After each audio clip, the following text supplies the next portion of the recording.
Roman Reigns is nowhere near the GOAT at all. Like, no.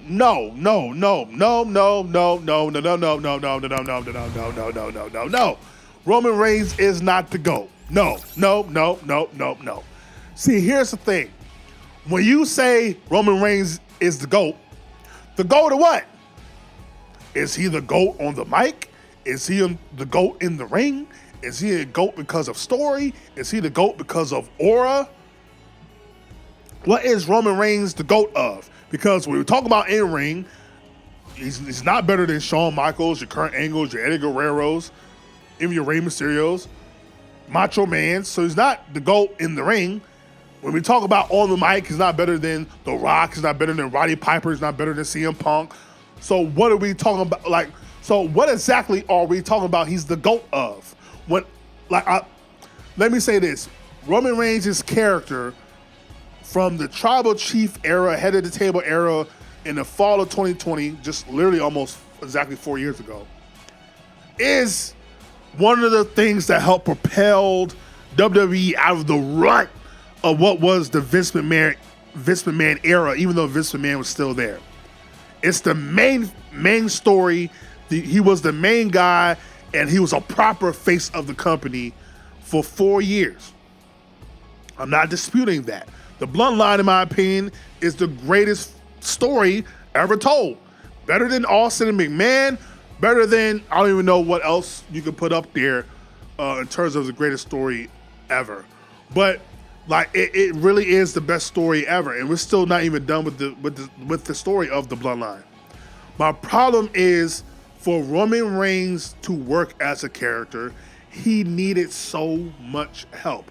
He needed the wise man and Paul Heyman. He needed the story with his siblings in the Usos. He needed Sami Zayn to be included in the Bloodline when the Bloodline was getting stale. He needed all these different things to make him what he is. He is great. I'm not saying he's not a great. I'm not saying in terms of his run, it's an all-time great run. 4 years as a champion, all-time great.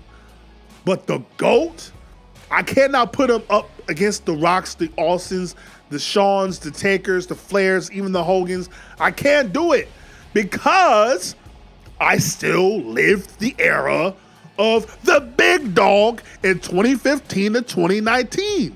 I lived that era. And he sucked. And you can say, yeah, Vince this, Vince that, Vince this, but at the end of the day, it's on the talent to stand up for themselves and prove the haters and doubters wrong. And he didn't do it. Prime example, when CM Punk turned heel in 2009 versus Jeff Hardy, and the creatives and writers tried to write promos for Punk, he ripped those scripts up, threw them in the trash. He says, I'm not gonna allow you to talk for me. If you want to work on a promo together, by all means, let's work on this promo together. But you're not gonna write something for me that I have to say in front of a crowd on a live mic with a camera in front of millions around the world, and you're not gonna talk for me. I talk for me, right? This is CM Punk in 2009 when he was nowhere near a top guy in the eyes of Vince McMahon and WWE, right? Punk did this then. Meanwhile, Roman Reigns, who was propelled as the guy when nobody asked him to be the top guy, nobody wanted it, that's the time that he could have, at any point from 2015 to 2019, he could have said, Vince, I'm not doing this. I need to change my character. I need to switch it up. I need to do it. At any point, even if he didn't want to turn heel, if he says, I got to change my theme music, I got to change my attire, I need to change something. I need to get people to be interested in me. He never did it. Maybe now he might have asked to do it. He might have even had multiple conversations about it, but he still never did it. Top guys find ways to be top guys. Point blank, period. You think The Rock was sitting around, Austin was sitting around, Triple H was sitting around? Like, do you think guys If you're a true top guy, you're just gonna sit around and just continue to do BS, or you're gonna make a difference. Speak up and make a difference. The same why I don't care for Cena. Cena will never be the GOAT in my eyes. I have a whole video about that. Because if you're truly the GOAT, you're supposed to be the top face, the whole crowd should be cheering you. Point blank, period. Like, point blank, like, there's nothing.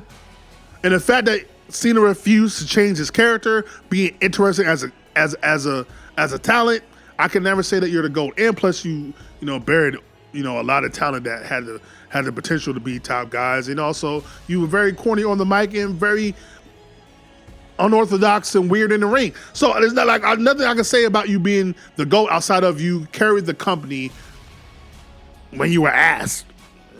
But at least with Roman, he had a very intriguing character.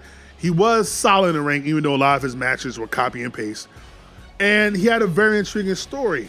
And he performed his ass off, especially in the very beginning stages when he needed to, when he faced Jey Uso and Hell in a Cell, and when he was going on to bring the bloodline together in 2021. Like, he did that. He did that. He is crucial. He is the head of the table in terms of the story of the bloodline. But he needed a lot of pieces to work in order to get it to work. And I still can't forget about the 4 years to where he was ass.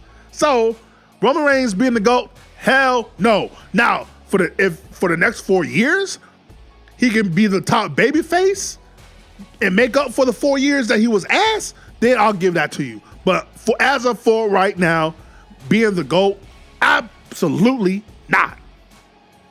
But those are my unpopular wrestling opinions.